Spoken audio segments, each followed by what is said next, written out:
My sister screamed that I was mentally unstable for hiding my income, then tried to ruin my business with anonymous reviews. When I asked why she made a group chat without me during Dad's stroke, she rolled her eyes and said, "We didn't think you'd understand the medical terms." I just stared at her. That was 9 weeks ago. Last night, she locked herself in her apartment and cried so quietly I almost missed it until Paul came by to collect his things. I'm the middle child of 4 kids. My older brother became a cardiologist and my 2 sisters are both social workers. Me? I work in the elementary cafeteria making $11.75 an hour, serving chicken nuggets and chocolate milk. Growing up, my family never let me forget I was the ugly duckling. Every Christmas, my sister Carol would find me in the kitchen helping Mom. "Linda, you need to think bigger. You can't hide in kitchens forever." My big bro Robert would add, "At least get your degree first," while adjusting his Harvard clip. Like, thanks guys. I actually never thought about that one before. Their houses had security systems and 3-car garages. I rented a 1-bedroom apartment near the railroad tracks and took the bus to work. They drove BMWs with heated seats. When we went out for Mom's birthday, they'd order bottles of wine and I'd stick to water. But here's what none of them knew. For the past 15 years, I'd been running a restaurant consulting business out of my apartment. Started when I was 25 with one Excel spreadsheet and a calculator. Built it up through Instagram posts and word of mouth. Nothing fancy, just me analyzing food costs and creating systems until 4 a.m. My client list now included 12 steakhouses and 3 major hotel chains downtown. I charged between $5,000 and $25,000 per project depending on the workload. Last year alone, I cleared $340,000 after expenses. Never told anyone in my family because honestly, I liked being underestimated. Then Dad had his stroke. Massive one that left him partially paralyzed. No one told me about it. I found out when Mom mentioned it during our weekly phone call. "Your siblings won't be available. They're trying to figure out what to do about Dad." "Oh, what happened?" I asked calmly, because I knew losing it meant Mom would stop giving me information. That's when she said it. "My effing siblings made a group chat without me." I immediately hung up and called Robert.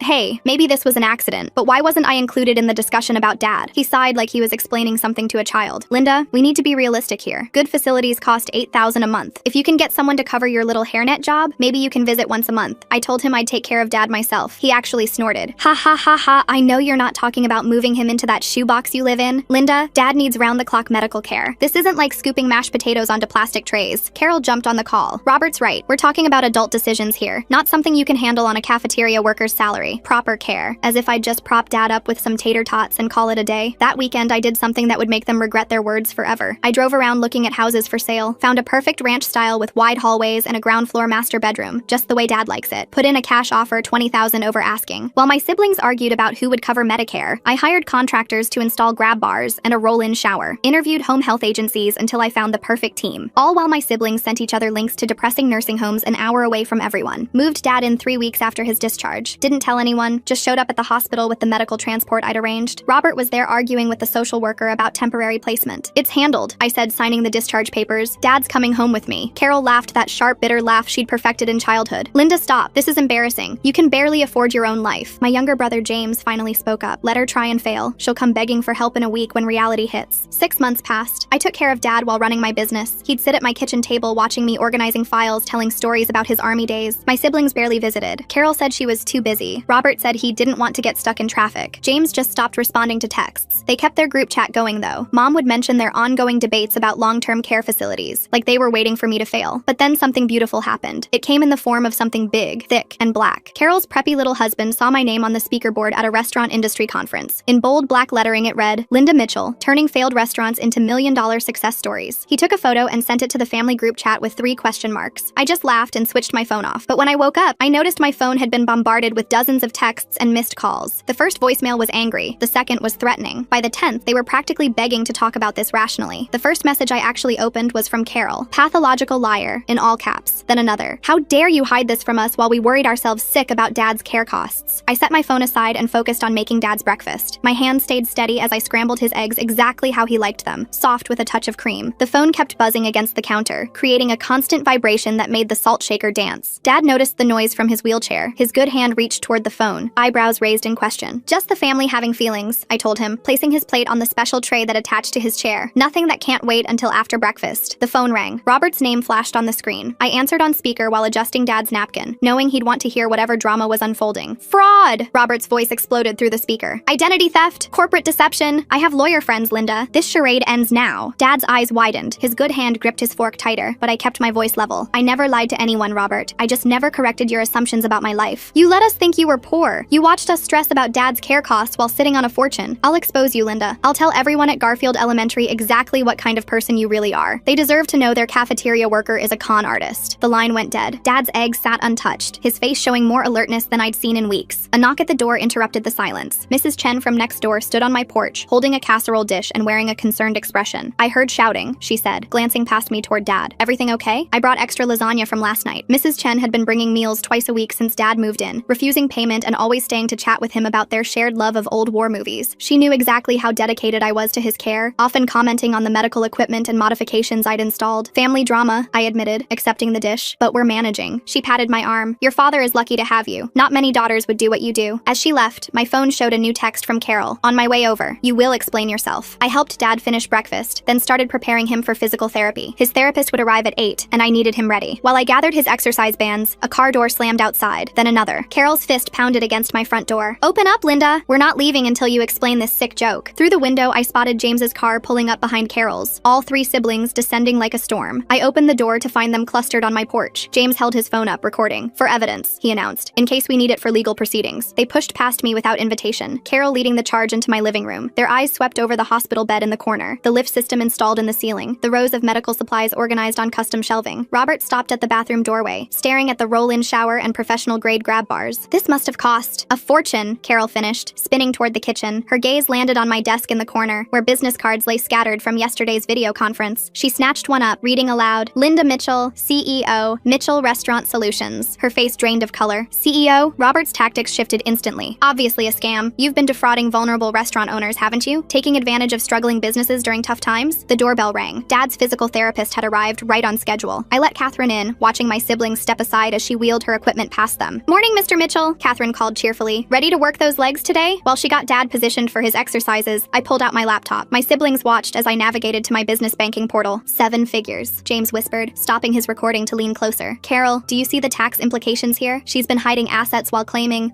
nothing," I interrupted. "I never asked any of you for money. Never complained about being broke. You all just assumed." Carol's phone was already at her ear. "Mom, you need to hear this. Linda's been lying to all of us. She's actually rich. Been hiding money while we've been unaliving ourselves trying to figure out Dad's care." I pulled up our old family group chat on my phone, scrolling through months of messages I'd been excluded from. There it was, their careful calculations of my share of Dad's costs. Based on her hourly wage, Robert had written, "Linda can contribute $73 monthly." "That seems high," Carol had responded. "She has rent to pay on that dump. 50 max," James had agreed. "We can't expect more from someone in her position." I showed them the screen. "This is what you thought I was worth." Well, the family meeting nobody asked for just turned into a surprise episode of Guess Who's Actually Rich. And watching 3 siblings discover their poor sister makes more money than all of them combined is giving me secondhand satisfaction I didn't know I needed. $50 toward Dad's care. Robert grabbed his phone, screenshotting my photo from Garfield Elementary's website. Within seconds, he'd sent it to our extended family group chat with the caption, "Our millionaire sister who's been playing poor." My phone rang. The principal's name appeared on the screen. "Linda, I'm getting calls about some kind of family emergency. Your brother said you needed to be pulled from shift immediately." "There's no emergency," I assured her. "I'll be in for lunch service as usual." "Oh good. You know we can't function without you." "But Linda, is everything okay?" Your sister also called, sounding quite upset. After I hung up, another call came through, this time from my supervisor at the district office. "Linda, I just received a concerning call about financial irregularities. Someone claiming to be your family member said you've been involved in fraud." Carol didn't even try to look ashamed. People deserve to know who they're trusting with their children's food. Catherine continued working with Dad through it all, professionally ignoring the family drama while she guided him through his exercises. Dad's eyes tracked between his children, taking in everything. I closed my laptop. "I need to go see Mom. She deserves to hear the truth from me, not from Carol's hysterical phone calls." "We're not done here," Robert warned, but I was already grabbing my keys, leaving them in my house with Dad and his therapist, trusting Catherine to handle things until I returned. Mom's apartment was 20 minutes away. I found her in tears at her kitchen table, Carol's version of events having done its damage. "How could you?" she asked. "How could you let us worry like this?" I pulled out my phone, accessing 5 years of corporate tax returns, set it in front of her, watched her eyes widen as she processed the numbers. "You paid more in taxes last year than Robert makes in salary," she whispered. "I built this business while everyone thought I was failing," I said. "Started with nothing but determination and the skills everyone mocked me for having." My phone buzzed with texts from 3 different restaurant clients. "Hey, got a weird call about your family situation. Everything okay?" Carol had found my conference speaker bio online. Public information, now being used as ammunition. Another text from Mrs. Chen. "Someone was taking pictures of your house this morning. Thought you should know." Then Dad's nurse. "Your brother tried to question me about your real job during my visit. I told him nothing, but wanted you to be aware." I showed Mom the messages. "This is what they're doing. Trying to destroy what I built because they can't handle being wrong about me." A notification popped up on my phone. A new review on my business's Google page, posted minutes ago from an anonymous account. "Dishonest to own family. If she'll lie to them, what else is she hiding? Cannot be trusted." My biggest client called immediately. "Linda, I'm looking at this review. What's going on?" I explained briefly, professionally, without going into too much detail. He listened, then said, "I'll post our testimonial today. Anyone who saved my restaurants deserves better than this." house. By the time I got back home, my siblings had left. Catherine was finishing Dad's session, and he looked tired but pleased with his progress. 40% more range of motion than last month, she reported. Whatever you're doing, keep it up. The consistency of care here is making a real difference. After she left, I sat with Dad as he recovered from therapy. My phone continued its assault of notifications. Uncle Pete asking if I needed bail money, former classmates questioning what was happening on social media, more clients reaching out with concern. But Dad's hand found mine, squeezing with his good side. His eyes, clearer than they'd been since the stroke, met mine with understanding. I squeezed back. We're okay, Dad. Let them rage. We know the truth. The next morning brought a new wave of attacks. Carol's Facebook posts about family betrayal and wolves in sheep's clothing had gained traction overnight. Mutual friends were choosing sides, most without knowing the full story. I screenshot everything. The posts calling me mentally unstable and pathological. The comments from people who'd never met me, weighing in on my character. Evidence I might need later. At work, serving lunch to 500 elementary school kids, I noticed the whispers among parents volunteering in the cafeteria. Some stared, others avoided eye contact. But Maria, who'd worked beside me for 8 years, stood firm. Anyone who believes that garbage doesn't know you, she said, louder than necessary. 15 years you've been here, never missing a day, treating these kids like your own. The principal stopped by during service. HR wants to meet with you about financial disclosure concerns. I told them it was ridiculous, but I understand, I said, continuing to serve chicken nuggets with a smile. When? Tomorrow at 3. Linda, I want you to know I'm in your corner. Whatever's happening with your family, it doesn't change who you are here. That evening, I installed security cameras around my house. The garbage cans had been moved again, and all the promotional flyers I kept in my car for networking had vanished. Someone was escalating beyond angry texts. Dad watched from his wheelchair as I mounted the cameras, nodding approval. His speech therapy was progressing, and he managed to say, "Smart girl." 3 restaurant owners called that night, offering to write letters to the school board about my integrity. One was the board president's favorite lunch spot. She saved us from bankruptcy in 2018, the owner told me. Restructured our entire operation. I'll make sure they know exactly who Linda Mitchell really is. The irony wasn't lost on me. My siblings' attempts to destroy my reputation were actually revealing how many lives I'd touched through my work. People were stepping forward with stories of how I'd helped them, testimonials I'd been too humble to seek out myself. But the attacks continued. Someone called Dad's doctor claiming to be reviewing his care situation. The bank notified me of attempts to verify my authority over Dad's accounts. Carol reached out to my first client from 2009, fishing for irregularities in past services. Each attack was met with confusion from the people who actually knew me. My clients, my colleagues, my neighbors, they all saw through the smear campaign. But it was exhausting, playing defense while trying to maintain normalcy for Dad. Then came the breakthrough. During a family dinner where Carol was present, Dad spoke his first clear sentence in months. "Linda, good daughter." Carol stormed out without a word. Robert showed up at the elementary school the next morning during my shift. I spotted him through the serving window, standing in the cafeteria entrance wearing his expensive suit, scanning the lunch line like he was conducting a medical examination. The kids noticed the tension immediately. Several stopped chatting to watch this stranger who clearly didn't belong. I continued serving mac and cheese, keeping my movement steady while Robert approached the counter. He leaned over the sneeze guard, his cologne overwhelming the smell of cafeteria food. I could see him calculating how to maximize the humiliation. He demanded I share what he called the wealth I'd stolen from them. His voice carried across the cafeteria, causing teachers to look up from their lunch supervision. I simply shook my head and continued portioning food onto trays. Robert's face reddened as he realized I wouldn't engage in front of the children. The principal appeared at his elbow, professionally escorting him toward the exit. Robert went, but not before announcing loudly that I'd hear from his lawyers about the family assets I'd hidden. Several parents exchanged glances. The damage was done. That afternoon, James's wife Ashley sent me a private text. She had no idea about any of this, she wrote. The message was brief, but seemed genuine. I filed it away, unsure what to make of this crack in the family alliance. My conference organizer called while I was helping Dad with his evening medications. Next month's keynote was still on schedule, but given my family situation, they could move it if needed. I assured them I'd be there. Dad nodded approvingly from his wheelchair, understanding the importance of maintaining professional commitments. I realized something important while reviewing the harassment pattern. My siblings had only contacted my workplace and neighbors, not my actual clients. They'd found my public speaking engagements, but hadn't dug deeper into my business relationships. Their attacks were surface level, based on what they could find through Google searches. 3 restaurant owners independently offered to write letters to the school board about my integrity. The owner of Marcello's, the board president's favorite lunch spot, was particularly insistent. He remembered how I'd saved his family business from bankruptcy in 2018, restructuring their entire operation when they were weeks from closing. Maria organized the cafeteria staff without my knowledge. They quietly coordinated to cover my duties whenever I needed to handle family emergencies. The principal noticed this teamwork, commenting on the loyalty I'd inspired among my colleagues. Dad's physical therapist reported his best progress yet during the morning session. Catherine attributed it to the stable home environment and consistent care routine. His range of motion had improved another 15%, exceeding all medical expectations. I documented everything, knowing I might need these records later. I continued serving lunch daily while managing business calls between shifts. My phone stayed on silent in my pocket, but I could feel it vibrating constantly with new messages. Robert showing up at the elementary school in his fancy suit to confront someone serving mac and cheese is like bringing a tuxedo to a food fight, completely missing the point while overdressed for the occasion. The ability to compartmentalize, developed over years of running a business while working full-time, served me well now. Carol confronted accosted me in the Kroger parking lot that evening. I'd just finished grocery shopping for Dad's special diet when she appeared beside my car. I calmly pulled out my phone and started recording, making it obvious I was documenting the interaction. She ranted about betrayal and deception while I loaded groceries into my trunk. Then something unexpected happened. Her voice cracked, and she admitted she'd always been jealous. The admission seemed to surprise her as much as me. She quickly covered it with more anger, but the truth had slipped out. The local Business Journal editor called the next morning. They'd heard about my story through the Restaurant Association and wanted to feature it in their Success Stories column. I agreed to the interview, seeing an opportunity to control the narrative. Ashley visited that afternoon while James was at work. She appeared at my door looking uncomfortable but determined. She apologized for James's behavior, explaining she'd been kept in the dark about the family dynamics. We sat in my kitchen while Dad napped, and she shared her perspective on the situation. Mom finally saw the family group chat history when I showed her my phone. She scrolled through months of messages, her face growing paler with each screen. They'd allocated my contributions based on minimum wage. They'd discussed my limitations and realistic expectations for someone in my position. They'd even said I wouldn't understand the medical terms involved in Dad's care. Her hands shook as she handed back the phone. The evidence of how they'd systematically excluded and diminished me was undeniable. She'd been included in some of these conversations, though she claimed not to have paid attention to the details. My clients organized an appreciation dinner without telling me. I arrived at what I thought was a routine consultation to find 20 restaurant owners gathered to show their support. They'd each prepared testimonials about how my work had impacted their businesses. The gesture overwhelmed me more than any of my siblings' attacks. Robert saw my car at the upscale restaurant while driving past. He stormed in, pushing past the hostess to confront me during the client dinner. The room fell silent as he accused me of flaunting my wealth while our family struggled. My clients watched in stunned silence as he revealed more about himself than about me. The owner of the restaurant personally escorted Robert out. Several clients approached me afterward, sharing their own stories of family members who'd resented their success. The incident actually strengthened our professional relationships. 3 families from Garfield Elementary reached out with support. They'd heard the truth from restaurant owners in our community. One parent told me their business existed because of my consultation 3 years ago. Their children attended the school where I served lunch, and they wanted me to know they stood behind me. Carol's husband, Paul, sent an unexpected text. He apologized for the photo that started everything. He hadn't known it would cause this chaos. The message was brief and seemed carefully worded, like he was trying to distance himself from the situation. Mom made a discovery that changed her perspective entirely. While going through old cards, she found ones Dad had written to me over the years. "Proud of my entrepreneur," one said, dated 5 years ago when my siblings were mocking my cafeteria job. "My daughter the business owner," said another. Dad had known all along and kept my secret. The security service I hired started the next week. I'd found Robert parked outside my house 3 times, just sitting in his car, checking on Dad. While technically legal, the behavior was unsettling. The security company installed additional cameras and began random patrols. The entire cafeteria staff signed a letter supporting me to the school board. Maria had organized it quietly, gathering signatures from everyone who'd worked with me over the years. Even retired staff members had contributed testimonials about my character and work ethic. Carol's Facebook rants became increasingly unhinged. Her posts grew longer and more rambling, filled with contradictions and accusations that made little sense. Mutual friends began distancing themselves, privately messaging me with apologies for initially believing her version. Dad achieved a milestone during therapy. When the social worker visited for a routine check, he managed to write "Linda stays" on the communication board. His handwriting was shaky but clear. The social worker was impressed by the quality of care, noting the professional equipment and detailed care logs I maintained. The local Business Journal published their article. The headline read, "Elementary Worker Builds Consulting Empire While Serving Students." The piece highlighted my dual career and commitment to both roles. My phone exploded with congratulations from clients and colleagues who hadn't known about my cafeteria job. I pulled out my employee handbook from the school district. 15 years of perfect attendance stared back at me from the pages. Not a single sick day taken, despite building a business that required late nights and early mornings. The record spoke to dedication my siblings couldn't understand. Mom's lease expired the following month. She asked to move in with me and Dad, admitting she'd chosen the wrong team. The request came with tears and apologies. I agreed, seeing an opportunity to rebuild our relationship while providing Dad with additional family support. The Restaurant Association board member revealed something disturbing. Carol had called trying to file a formal complaint against my business. She'd claimed I was operating without proper licenses and defrauding clients. The board member had dismissed it immediately, knowing my reputation, but wanted me aware of the attempt. A scheduling conflict forced a difficult choice. Dad's important neurological appointment coincided with my conference keynote. The decision was immediate and clear. I chose Dad, asking the conference organizers to stream my presentation instead. My message about priorities resonated with the virtual audience. "Success means nothing without family who truly supports you," I explained. The stream had more viewers than the in-person event would have attracted. Several new clients reached out afterward, drawn to my authentic approach to work-life balance. Robert's medical practice partners approached him about the family situation. His behavior had become erratic at work, affecting patient care. He'd been distracted, taking personal calls during consultations and leaving early to drive by my house. The senior partners expressed concern about his professional reputation. The school board cleared me of any wrongdoing after their investigation. The HR meeting I dreaded turned into a formality. The board president himself attended, having heard about my integrity from multiple restaurant owners. They apologized for the inconvenience and commended my service to the district. James returned my spare key in person. He appeared at my door one evening, shuffling his feet like a scolding scolded child. He mumbled an apology, barely making eye contact. Ashley had made him come, he admitted. The interaction was awkward, but represented progress. Carol sent what seemed like a final desperate text. I owed them for years of supporting me, she claimed. The message was long and rambling, listing every perceived slight and sacrifice she'd made. The delusion was complete. She'd rewritten history to cast herself as my benefactor. I responded with receipts. Every dinner I'd paid for while they thought I was broke. Every birthday gift I'd given despite my supposed poverty. Every time I'd covered the bill while they complained about my life choices. The evidence was overwhelming and indisputable. The siblings retreated for 2 weeks. The sudden silence felt ominous rather than peaceful. No texts, no calls, no surprise visits. Even their social media went quiet. I knew better than to think it was over. Dad's old friends started visiting. His former army buddies, poker group, and church friends had heard about his improvement. His former pastor told me they'd always known I'd succeed. They'd watched me work multiple jobs in high school, seen my determination even as a teenager. 3 new clients contacted me after hearing my story through professional networks. One was particularly interesting, a country club restaurant where Robert was a member. They needed a complete operational overhaul and specifically requested my services after hearing about my business approach. I presented at the conference about building a business while working class. The audience gave a standing ovation. My story of serving elementary students by day and consulting for restaurants by night resonated with entrepreneurs who'd faced similar family skepticism. Returning home from the conference, I found my siblings' cars in the driveway. Through the window, I could see them surrounding Mom in my living room. Their body language was aggressive, leaning in, gesturing emphatically. They were pressuring her to force the sale of Dad's assets for his care. I walked through my front door to find my siblings in full manipulation mode. Mom sat on my couch, surrounded by Robert, Carol, and James, all leaning in with paperwork spread across the coffee table. Dad watched from his wheelchair near the window, his jaw tight with frustration. Robert held up a document as I entered, legal papers about conservatorship. My stomach dropped, but I kept my expression neutral while setting down my conference materials. The next morning, I received a text from a lawyer friend who'd overheard Robert discussing Dad's conservatorship at the country club. The warning gave me a 2-day head start. Security cameras and random patrols because Robert keeps parking outside like some kind of medical degree stalker. That's taking house calls to a whole new creepy level that nobody ordered. I immediately drove to the courthouse, filing for official caregiving documentation with Dad's enthusiastic consent. His hand was steady as he signed, his eyes clear with determination. Catherine provided a detailed statement about Dad's care quality during our next therapy session. She documented his progress, the professional equipment, and the consistency of his treatment plan. Her medical assessment carried weight that my siblings couldn't dispute. 3 days later, Carol discovered I'd already filed the paperwork. She cornered me outside the courthouse after checking on their abandoned conservatorship attempt. Her face twisted with rage as she hissed threats about this not being over. A local reporter, there covering a different story, overheard the confrontation and started taking notes. The anonymous harassment began the following morning. A note tucked under my windshield wiper read that some people should stay in their place. The handwriting was deliberately disguised, blocky letters that could have been anyone's. Security footage from my new cameras showed a figure in a hoodie, face obscured, but the timing matched my siblings' alibis perfectly. My elementary school colleagues grew concerned about safety. Maria organized a buddy system for walking to cars after shifts. The principal increased security patrols during lunch service. The kids noticed the tension, but adapted with the resilience children always show. A major client crisis erupted while I was dealing with the harassment. Their point-of-sale system crashed during a busy weekend, threatening thousands in lost revenue. I had to manage the emergency remotely while ensuring Dad's safety, juggling phone calls between security company check-ins. The situation forced a difficult decision. I took a week off from the elementary school to focus on Dad's security and my business obligations. The choice felt like letting my siblings win, but Dad's safety came first. The kids at Garfield responded by creating a massive banner reading, "We miss Ms. Linda," that they hung in the cafeteria. Thanksgiving approached with the weight of family obligation. Mom insisted on hosting dinner at my house, declaring that the family needed to face reality together. No amount of reasoning could change her mind. She'd already informed my siblings, who had no choice but to attend or face her disappointment. Carol arrived 2 hours early, ostensibly to help with cooking, but actually to work on Mom. I heard her in the kitchen, twisting the narrative about my deception while I helped Dad with his morning routine. Mom's responses grew shorter and sharper as Carol's manipulation became more obvious. Robert arrived next, immediately pulling out his phone to scroll through old family group messages. He read them aloud, highlighting every joke about my cafeteria job, every dismissive comment about my potential. The irony seemed lost on him that he was providing evidence of their behavior, not mine. Ashley and James arrived together, but Ashley immediately pulled me aside in the hallway. Her hand rested on her stomach as she revealed her pregnancy. She wanted better for her child than the toxic dynamics our family perpetuated. Her declaration of support felt like a small victory in the larger war. The dinner table became a battlefield of passive aggression and barely contained resentment. I focused on serving Dad, making sure he could eat comfortably despite the tension. My siblings picked at their food, the weight of unspoken accusations heavy in the air. Then I did something unexpected. I offered to help with their debts. The words hung in the air like a challenge. Robert's face turned purple as he exploded about not needing pity money. His outburst revealed what I'd suspected. He was over-leveraged, drowning in student loans despite his cardiologist's salary. Carol broke next. Tears streaming down her face, she admitted Paul had left her. He'd watched her Facebook rants, seen her obsessive behavior, and decided he wanted no part of it. The divorce papers had been filed the previous week. Her perfect social media life had crumbled. Dad chose that moment to make his most dramatic recovery statement yet. He wheeled himself to the dining room doorway and spoke clearly. All his children were successful. The words hit differently than intended. Success, he implied, wasn't just about money. James offered the first genuine apology of the evening. He admitted following our older siblings' lead, never questioning their assumptions about me. His confession lacked Robert and Carol's dramatics, but felt more honest for its simplicity. I set one condition for moving forward: respect for all types of work. I would keep my cafeteria job because those kids mattered to me. The work had dignity whether my siblings recognized it or not. My business success didn't diminish the value of serving lunch to elementary students. Robert finally cracked, admitting his resentment stemmed from crushing student loans. He'd assumed I lived free of financial pressure while he struggled despite his high salary. The revelation explained years of condescension. He'd been projecting his own financial stress onto me. For the first time in decades, our family had an honest conversation. Not comfortable, not easy, but real. Years of assumptions and resentments laid bare over turkey and stuffing. Mom watched it all unfold with tears in her eyes, finally understanding the dynamics she'd enabled. Mom announced she was staying with me permanently. Her lease was up, and she'd already moved most of her things. She admitted I was the only one who'd visited Dad weekly before his stroke, the only one who'd made time for family when there was nothing to gain. My phone buzzed with a client text during dessert. For once, I silenced it without checking. Family came first, even difficult family working through years of dysfunction. The business would survive a few hours of inattention. 6 months later, life had settled into a new rhythm. I still served lunch at Garfield Elementary before afternoon consultations. The kids had welcomed me back with handmade cards and enthusiastic hugs. Their parents now knew about my business, but it didn't change how they saw me. I was still Ms. Linda, who knew every child's name and favorite meal. Dad walked with a walker at my second conference keynote. His progress had exceeded every medical prediction, his determination inspiring other stroke survivors in attendance. He sat in the front row, beaming as I discussed building success without abandoning your roots. Mom had become an unofficial part of my business, handling scheduling and correspondence from home. Her organizational skills, previously wasted on managing family drama, proved invaluable for keeping my growing client base coordinated. James brought his baby daughter to visit weekly. Ashley had delivered a healthy girl who would grow up seeing all work as valuable. James had started therapy to address his follower mentality, taking responsibility for his choices. Robert acknowledged me at a medical fundraiser, introducing me to colleagues as his successful sister without qualification. The admission cost him, but he managed it. We weren't close, might never be, but the public recognition marked progress. Carol worked through intensive therapy, addressing the jealousy and resentment that had poisoned her perspective. We exchanged brief texts about Dad's care, nothing more. Paul had been the stabilizing force in her life, and without him, she'd had to confront hard truths. The family wasn't perfect. We'd likely never have easy holiday gatherings or casual sibling bonds, but we'd found honesty. The truth I'd revealed had shattered their comfortable assumptions, forcing growth that should have happened years ago. My business continued thriving alongside my cafeteria work. Clients respected my commitment to both roles, seeing it as evidence of integrity rather than limitation. The elementary school had become a selling point. Someone who showed up daily for children could be trusted with their restaurants. Dad's recovery remained the real victory. He'd regained mobility and speech through consistent therapy and stable care. His eyes no longer held the fear from those early post-stroke days. He was home, surrounded by family who'd finally learned to see each other clearly. The respect I'd demanded wasn't just about my work choices. It was about seeing people as they are, not as we assume them to be. My siblings had learned that lesson painfully, publicly, but thoroughly. The cafeteria worker they'd dismissed had been saving restaurants and building an empire they couldn't imagine. Some nights, reviewing contracts while Dad watched TV nearby, I thought about the path that led here. The years of pre-dawn work, the careful balance of 2 careers, the decision to stay quiet while family mocked my choices. Every choice had led to this moment: success on my own terms, family who finally saw me, and the knowledge that respect was earned through action, not assumption. The truth hadn't set us free in some fairy tale ending. Instead, it had forced a reckoning that broke us down before building something more honest. My siblings' attempts to destroy me had only revealed the life I'd built and the people who truly mattered. In the end, that was worth more than their approval had ever been. Hey guys, hope you enjoy the content. Subscribe for more content just like this. Lots of videos coming out every day.